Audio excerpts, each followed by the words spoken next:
النهارده الكلام عن الهرمونات. اسمهم العلمي Anabolic Androgenic Steroids. هرمونات صناعيه ما بتنتجش في الجسم ولكن ليها نفس الهيئه الكيميائيه ونفس التاثير بتاع التستوستيرون اللي هو هرمون الذكوره. اول مره الهرمونات دي تتصنع كانت في الثلاثينات، وبرضه في الثلاثينات كانت اول مره لعيبه كمال الاجسام تستخدمه، لان اول ما سمعوا عن انه زي هرمون الذكوره وبيسرع نمو العضله ابتدى التعاطي. لعيبه كمال الاجسام اللي بتستخدم الهرمونات دي دايما بيسموهم في المقالات العلميه ابيوزرز، يعني المتعاطي للشيء بشكل سلبي، لان الهرمونات ما كانتش متصنعه عشان تستخدم بالطريقه اللي لعيبه كمال الاجسام بيستخدموها بيها.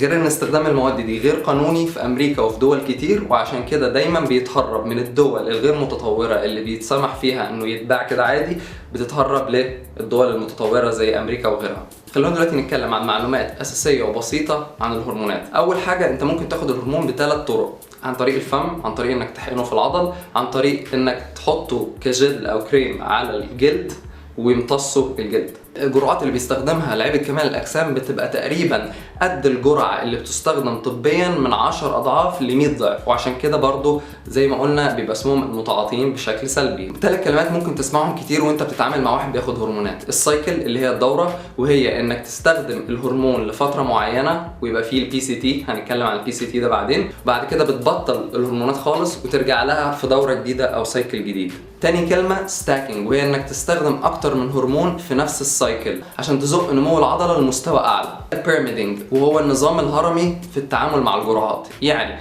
بتبتدي بجرعات صغيره، بعد كده في نص السايكل الدوره توصل لاقصى حد، بعد كده تبتدي تنزل تاني لأدنى مستوى على آخر السايكل. فكرة البيراميدينج أو النظام الهرمي هو إنك بتقدر تدي جسمك فترة يتأقلم فيها مع الهرمون اللي داخل الجديد، وفي نفس الوقت بتديه برضه فترة عشان يحصل عملية استشفاء من الهرمون اللي بيقل واحدة واحدة في الجسم. وفي ناس بتقول ان ده احسن من انك تثبت الجرعه عند حد معين. وفي انواع كتير من السايكلز اللي ممكن نتكلم عنها، بس مش ده هدف الفيديو. في ناس ممكن تسال هو السايكل ده عباره عن ايه؟ السايكل او الدوره غالبا بتتقسم لثلاث فترات. اول فتره بتبقى غالبا 12 اسبوع للشخص المبتدئ، ودي اللي بتبقى بتاخد فيها الهرمون الاساسي واللي عن طريقه طبعا بتكبر. بس في ناس بتبقى فاكره ان مع اول حقنه تبقى ديناصور. الموضوع ما بيبقاش كده، الموضوع بياخد وقت، بياخد كذا اسبوع، يعني ما اقدرش احدد لان بتختلف من شخص للتاني، ولكن لازم تدي الموضوع وقت عشان تبتدي تحس بالاثر. مجرد ما التاثير بيبتدي فعلا ساعتها جسمك بيتغير بطريقه كبيره لو فعلا كنت بتاكل صح ومظبط تمارينك ومظبط كل حاجه. حسب بيانات كنت بقراها، اول سايكل ممكن تزودك من 2.5 كيلو لحوالي 10 كيلو عضل صافي. تاني فتره بتبقى حوالي اسبوعين للناس المبتدئه، ودي جسمك بيبقى بيتخلص فيها من الهرمون الصناعي اللي انت مدخله له. تالت فترة بيبقى البي سي تي، البوست سايكل ثيرابي، ودي بتبقى فترة استشفاء بتاخد فيها السيرم، السلكتيف استروجين ريسبتور موديوليتور. زي ايه؟ زي النولفادكس. المادة دي بتحس الخصيتين على ان هم يبتدوا انتاج هرمون الذكورة الطبيعي منك. الفترة اللي بتاخد فيها المادة دي غالبا بتبقى 4 أسابيع للناس المبتدئة، ومستحيل ان هرمون الذكورة يرجع لمستواه الطبيعي في ال4 أسابيع دول. كل اللي بيحصل في البي سي تي هو انك بتأثر فترة الاستشفاء او بتأثر المدة اللي هرمون الذكورة بيحتاجها عشان يرجع لمستواه الطبيعي. بعد كده بتسيب جسمك خالص، بيبتدي واحدة واحدة يتعافى من تأثير الهرمون اللي كنت بتاخده وبيرجع لمستواه الطبيعي تاني. وهي دي أساسيات السايكل.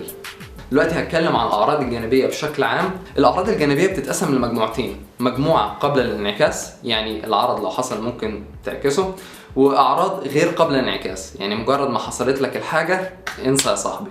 من الأعراض الجانبية الغالبة من قبل الانعكاس وهو إن مستوى التستوستيرون أو هرمون الذكورة في جسمك بيقل جدا، وده بيؤدي إن الخصيتين حجمهم بيقل، ودي ملهاش دعوة بأدائك الجنسي. فدي مسكونسبشن أو ده مفهوم خاطئ عند ناس كتير وهو مش صح، لأن هرمون الذكورة أساسا عندك عالي. أما الأعراض الغير قبل الانعكاس فبتبقى مثلا إنك بتبتدي تقرع، شعرك بيبتدي يقع، وده ما بيبقاش بسبب كل أنواع الهرمونات. في هرمونات معينة بتأثر في أشخاص معينة بالشكل ده، ودي في بودي بيلدرز بيتجنبوها عن طريق إن هما بيوقفوا استخدام الهرمون ده وبيشوفوا له بديل. أو عرض تاني غير قابل للانعكاس وهو